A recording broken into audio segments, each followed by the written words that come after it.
Hey ho Pop gengs!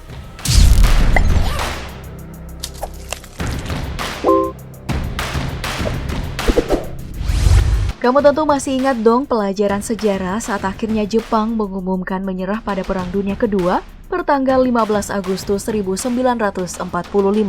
Pengumuman itu sekaligus menjadi kabar gembira bagi para pasukan perang karena akhirnya bisa pulang ke negeri matahari kembali. Namun ada loh beberapa serdadu Jepang yang menolak menyerah. Mau tahu kisahnya seperti apa? Yuk langsung disimak!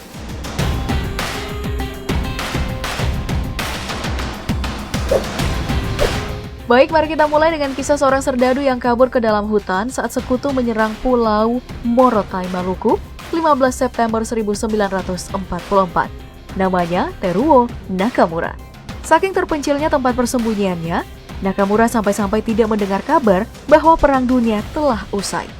Sebagai prajurit yang patuh, ia memegang prinsip lebih baik bunuh diri daripada ditangkap musuh. Maka ia tetap di sana menunggu dan bersembunyi. Hingga akhirnya 30 tahun berlalu, Nakamura membangun gubuk kayu beratap rumbia ukuran 2x2 meter persegi.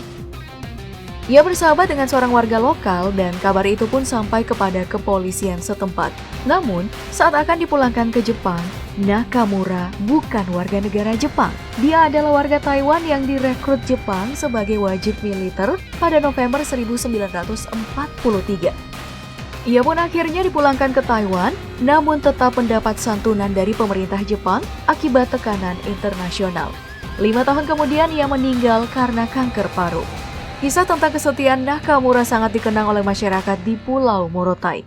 Di sana, bahkan terdapat monumen Teruo Nakamura dan air terjun Nakamura tempat prajurit itu bertahan hidup dan kini menjadi destinasi pariwisata.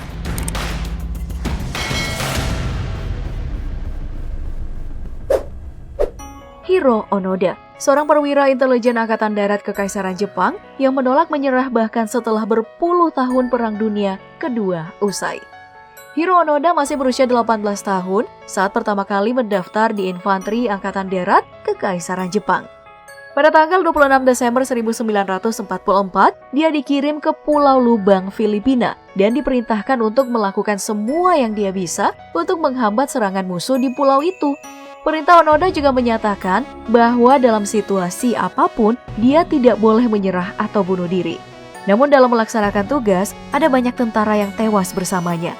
Namun bersama beberapa yang bertahan, mereka terus bergerilya hingga ke dalam hutan-hutan. Mereka sempat mendapatkan selebaran pengumuman bahwa perang telah usai dan mereka harus segera turun ke bukit.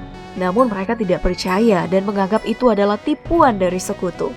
Namun, satu persatu rekan yang bertahan bersamanya gugur dalam gerilya melawan penduduk lokal, hingga akhirnya yang tersisa hanyalah Onoda. Tapi, dia tetap teguh dan setia menunggu perintah atasannya.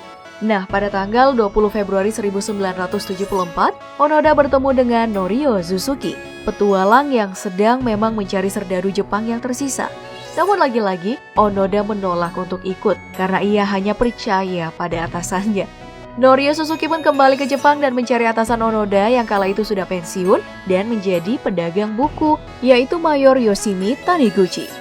Taniguchi lalu berangkat ke Filipina pada tahun 1974 dan memenuhi janjinya 29 tahun silam bahwa apapun yang terjadi, kami akan kembali untukmu.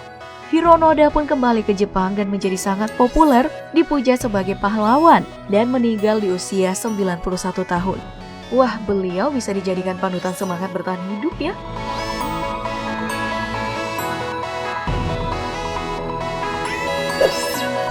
Ada lagi nih, tentara Jepang yang berusia 57 tahun saat ditemukan hidup sendiri dalam hutan Pulau Guam, tepatnya pada tanggal 24 Januari 1972. Dia bernama Soichi Yokoi. Dia merupakan seorang tentara berpangkat kopral dari Angkatan Darat Jepang pada Perang Dunia Kedua. Selama nyaris 30 tahun, ia bertahan hidup. Yokoi membuat perangkap ikan serta menggali sendiri gua tempat berlindung di bawah tanah. Ia terjebak di sana ketika terjadi pertempuran di sekitar Pasifik Barat.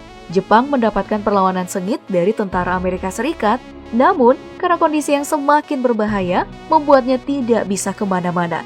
Ia bertahan hidup karena tidak ingin mayatnya ditemukan oleh musuh. Lagi pula, lubang yang tepat baginya hanyalah di Jepang, tanah kelahirannya. Nah, kabarnya dia ditemukan oleh seorang pemburu lokal di Pasifik. Awalnya dia merasa ketakutan karena masih menganggap perang masih berlangsung.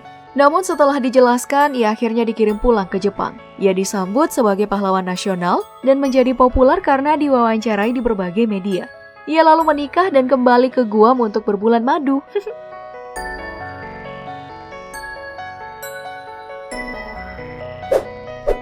Dan yang terakhir, tentara Jepang yang juga terjebak di hutan Guam. Dan kali ini yang beruntung selamat ada 2 orang, Bunzo Minagawa dan Masashi Ito. Keduanya menginjak pulau itu pada saat yang sama dengan misi Soichi Yokoi, tepatnya pada tahun 1944, untuk mengusir invasi besar-besaran pasukan Amerika Serikat.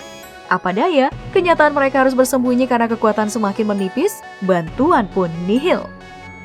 Selama 16 tahun, keduanya saling mendukung satu sama lain untuk tetap bertahan hidup di tengah hutan dengan peralatan seadanya, serta baju di badan. Mereka hanya makan cacing, akar, rumput, belalang, bahkan kadang harus mencuri di penduduk. Pada tanggal 21 Mei 1960, keduanya ditemukan oleh penduduk lokal dan akhirnya dibawa pulang ke Jepang. Ternyata sebelumnya mereka pernah menemukan selebaran pengumuman tentang usainya Perang Dunia. Namun mereka tidak percaya dan menganggapnya sebagai propaganda dan jebakan semata. Salut sih sama kegigihan dan kemampuan mereka.